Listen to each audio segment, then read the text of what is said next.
Hello, this is Professor Gayatri Kulkarni, working as an assistant professor in Mechanical Department, JSPM's Imperial College of Engineering, Wagholi, Pune. As a part of curriculum of International FDP on Environment and Sustainability, I am preparing this video. In week 1, I have prepared the video on effect of gearbox design on environmental sustainability. In that we have seen that how the reliability based optimized design is helping to improve the sustainability of environment. Then in the succession of that, in week 2 we have prepared the video on effect of conveyor systems on environmental sustainability. In that we have seen that mostly the belt conveyors we use are made up of rubber, which is non-recyclable and it do not get degraded. So there also we use the optimization method and change of material method and find out how the sustainability can be achieved. Now in addition to that, I am preparing the video number 3, which concentrates on carbon footprint. After going through this video, students will calculate carbon content or footprint. Then they will evaluate effect of CO2 emission on environmental sustainability, and they will create green solutions to air, land and water pollution. Here I have enlisted some of the ISO standards which are applicable to the mechanical related industries. ISO 20400, which is used for sustainable procurement. ISO 6880 is used for machinery for agriculture. ISO 26000 is guidance on social responsibility. ISO 14046 is for audit of water footprint, where we are calculating the amount of water used for making a product or to run a process. ISO 50001 is auditing the energy management. ISO 14001 environmental management system. TS 14001 carbon footprint of product, that means how much carbon is emitting by that particular product. ISO 10987 is used for checking the sustainability of earth moving machineries, and ISO 30000 is used for ship recycling. Now we will see that how the carbon emission or footprint is calculated. I have taken here one case study from the Shrink, which is online carbon footprint calculator, and their tagline is, the better your footprint calculation is, the more effectively you can shrink. Calculating your carbon footprint can help you to prioritize the steps you can take to shrink it. By identifying what the biggest opportunities for reduction are, this step explains the methodology we use to calculate a person's carbon footprint for each emission sector like housing, travel, food, products and services. The calculation method used by Shrink tries to capture the full life cycle of all aspects of our personal consumption. They focus on consumption in each of our 5 major categories like housing, travel, food, products and services. In addition to that, they also estimate the share of national emission over which we don't have a control, or we have the little control, government purchases and capital investments. Let us see how we can calculate the carbon footprint. Here are the formulas. Here we can see that for different parts of household requirements, how much carbon is getting emitted, like electricity, natural gas, fuel oil, LPG, waste and water. These we are requiring in our day-to-day life.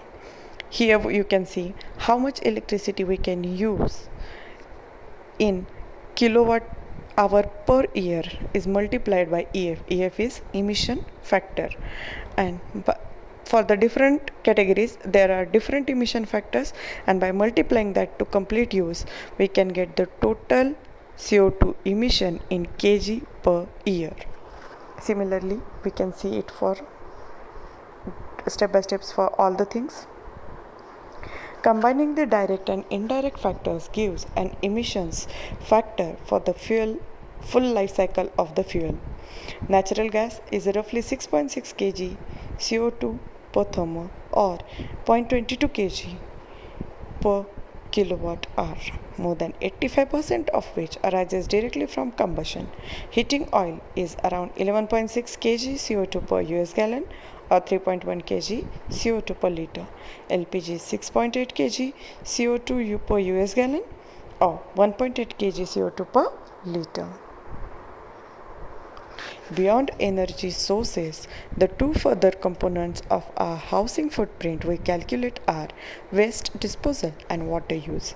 Emissions from waste disposal are mainly the result of methane produced at landfill sites as well as transport. By calculating how much waste you produce each week and multiply it by 52, you can get your annual waste production. This is then multiplied by a carbon intensity to get your carbon footprint.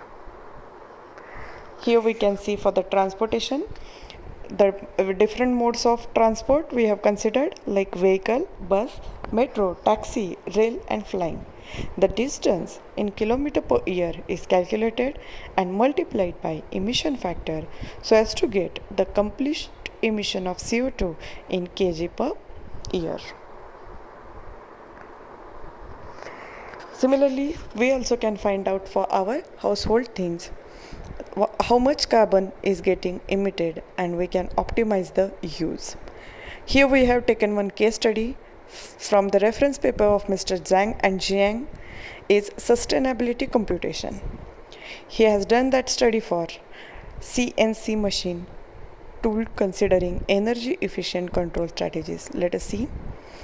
As an important part of industrialized society, manufacturing consumes a large amount of raw materials and energy, which motivates decision makers to tackle this problem in different manners. Process planning is an important optimization method to realize the object and energy consumption. Carbon emission or sustainability evaluation is the basis for the optimization state. Although the evaluation research has drawn a great deal of attention, most of it neglects the influence of state control of machine tools on energy consumption of machining processes. To address the above issue, a sustainability evaluation method of a process planning for single computer numerical control, that is CNC machine tool, considering energy efficient control strategies has been developed. First, 4 energy efficient control strategies of CNC machine tool are constructed to reduce their energy consumption. Second, a bi-level energy efficient decision making mechanism using random forests is established to select appropriate control strategy for different occasions. Then, 3 indicators are adopted to evaluate the sustainability of process planning under the consideration of energy efficient control strategies, and those factors are energy consumption, relative delay time, and machining costs. Finally, a pedestal part machined by a 3-axis vertical milling machine tool is used to verify the proposed method. The results show that the reduction in energy consumption considering energy efficient control strategies reaches 25%. Similarly, to have such type of sustainability in mechanical machineries, we can select the different environmental sustainability methods. Thank you.